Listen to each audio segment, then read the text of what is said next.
and out of foul trouble. You see that turnover issue being cleaned up at all in the preseason? Well, no.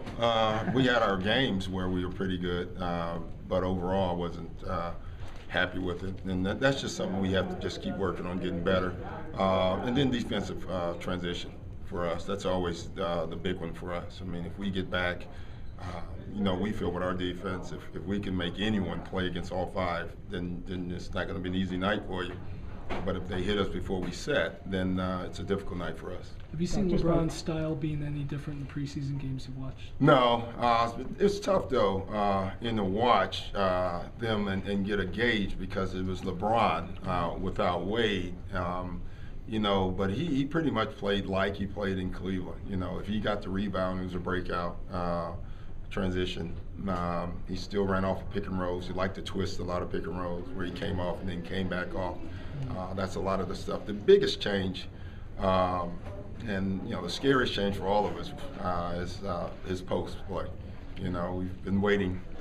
We knew it was going to come at some point, and it looks like he's decided that he's going to become more of a post player. And I've always thought for him that's, I don't know what you do down there. He's big. So. Do you think he'll score less this year to sacrifice of his team? Oh, I don't think it matters. I'm not concerned by that, honestly.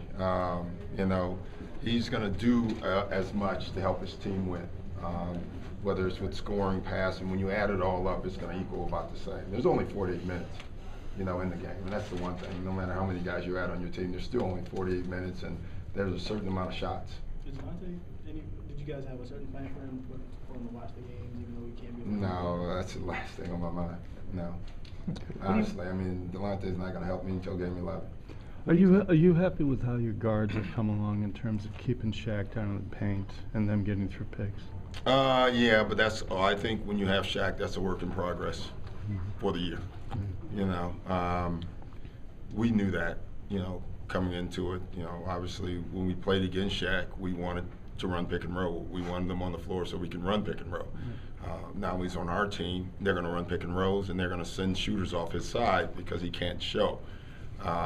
We've worked on it, and instead of me thinking I'm smarter than anybody else, which I'm not, Shaq's never going to be a great guy in the pick and roll showing. So we just put all the onus on the guards.